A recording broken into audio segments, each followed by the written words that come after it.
সকলকে জয় যিশু। আশা করি আপনারা সকলে ভালো আছেন ও সুস্থ আছেন। আজকে আমি দারুণ একটি ইন্টারেস্টিং বিষয় নিয়ে আলোচনা করব। আজকের আলোচ্য বিষয় হলো যে বাইবেল মদ খাওয়া সম্পর্কে কি বলে।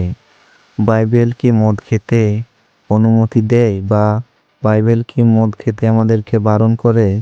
আজকের এই ভিডিওতে জানব বাইবেলে মদ খাওয়ার বিষয়ে কোথায় কি বলে। সাধারণত এই প্রশ্নটা তারাই করে থাকেন যারা খ্রিস্ট বিশ্বাসী হয়েও মদ খাওয়া ছাড়তে পারছেন না, অথচ তারা মদ খাওয়া ছাড়তে চান না। তাই তারা বলে থাকেন, বাইবেল কি কোথাও লেখা আছে মদ খাওয়া পাপ এবং মদ খাওয়া নিষিদ্ধ আছে?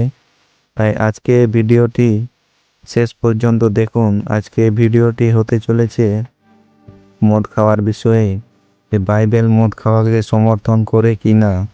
আর তাই আজকের দিনে বিভিন্ন খ্রিস্ট বিশ্বাসীদের মধ্যে এই মদ খাওয়ার বিষয়টা নিয়ে বিভিন্ন রকম মত।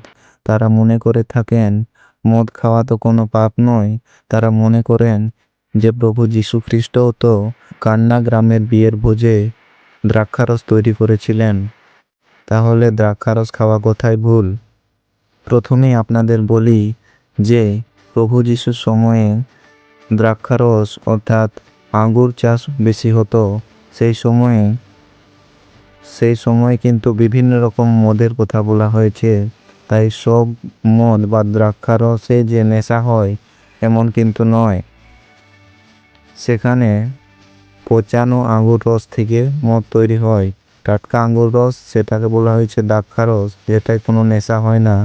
আরেকটা দ্রাক্ষারস যেটা হচ্ছে আঙ্গুরকে পচিয়ে মদ তৈরি করা হয় বা যেটা অ্যালকোহল, সেটা কিন্তু নেশা হয়।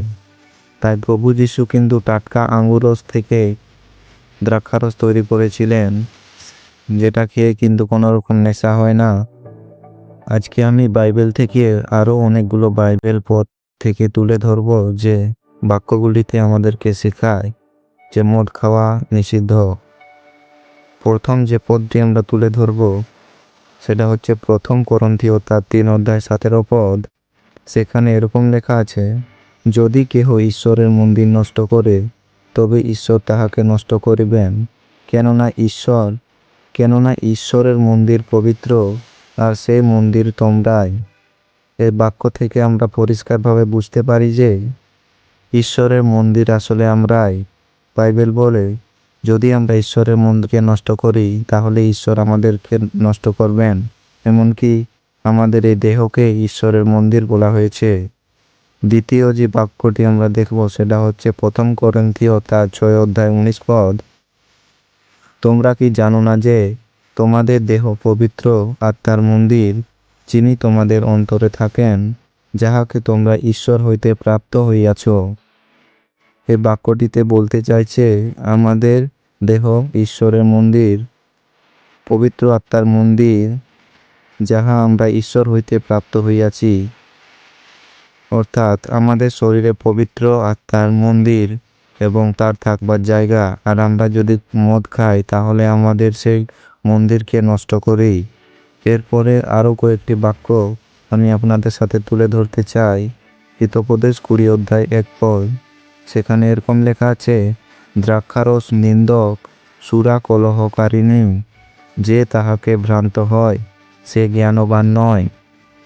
এই বাক্যটিতে পরিষ্কারভাবে বলে আমাদেরকে দ্রাক্ষারস নিন্দক, সুরা কলহকারিণী, যে তাহাতে ভ্রান্ত হয় সে জ্ঞানবান নয়। অর্থাৎ যে তা খায়, দ্রাক্ষারস বা মদ্যপান করে বা সুরা কলহকারিণী, সে কিন্তু কোনোরূপে জ্ঞানবান নয়। আরও কয়েকটি বাইবেলের বাক্য আমি আপনাদের সাথে তুলে ধরছি। সেটা হচ্ছে ইফিসীয় তার 5:18 পদ। আর দ্রাক্ষারসের মত্ত হইও না, তাহাতে নষ্টামি আছে, কিন্তু আত্মাতে পরিপূর্ণ হও। ঈশ্বর বলছে আমরা যেন দ্রাক্ষারসে মত্ত না হই, কিন্তু আত্মাতে পরিপূর্ণ হই। যে দ্রাক্ষারস পান করে বা মদ্যপান করে তাহাতে বলছে নষ্টামি আছে, কিন্তু আমরা যেন ঈশ্বরে পরিপূর্ণ থাকি, আত্মায় পরিপূর্ণ থাকি। বন্ধুরা, মদ খাওয়ার বিষয়ে বাইবেলে অনেক কিছু বাক্য বলে। যে মদ্যপান খারাপ, আরও কয়েকটি বাক্য আমি আপনাদের সাথে শেয়ার করতে চাই। সেই বাক্যটি হলো যিশাইয় তার 28 অধ্যায় 7 পদে এরকম বলা হয়েছে, কিন্তু ইহারাও দ্রাক্ষারসে ভ্রান্ত ও সুরাপানে টলটলায়মান হইয়াছে। যাজক ও ভাববাদী সুরাপানে ভ্রান্ত হইয়াছে। তাহারা দ্রাক্ষারসে কবলিত ও সুরাপানে টলটলায়মান হয়। তারা দর্শনে ভ্রান্ত ও বিচারে বিচলিত হয়। এই ঈশ্বরের বাক্যটিতে বলা হয়েছে যে যাজক ও ভাববাদী যে সুরাপানে ভ্রান্ত হইয়াছে, তাহারা দ্রাক্ষারসে অর্থাৎ দ্রাক্ষারস ও মদে কবলিত, দ্রাক্ষারস ও মদের কবলে আছে, সুরাপানে টলটলায়মান হয়, সুরাপানে টলটলায়মান হয়। তাহারা দর্শনে ভ্রান্ত, তারা আসলে সঠিক দর্শন দেখে না, সঠিক ঈশ্বরের যে দর্শন তা তারা দেখতে পায় না, এবং সঠিক বিচারে তারা বিচলিত হয়, তো সঠিক বিচার করতে পারেন না। এখানে ঈশ্বরের বাক্যে পরিষ্কারভাবে বলে যে মদ খাওয়া খারাপ, এই বিষয়ে বাইবেল আমাদেরকে পরিষ্কারভাবে বলে যেন আমরা কোনো রকম দ্রাক্ষারস ও সুরা কলহকারিণীদের মতো যেন না হই। আমরা যেন সঠিকভাবে ঈশ্বরের সাথে ঈশ্বরের বাক্যকে মেনে চলি, আর আমরা যেন মদ খাওয়া থেকে দূরে থাকি।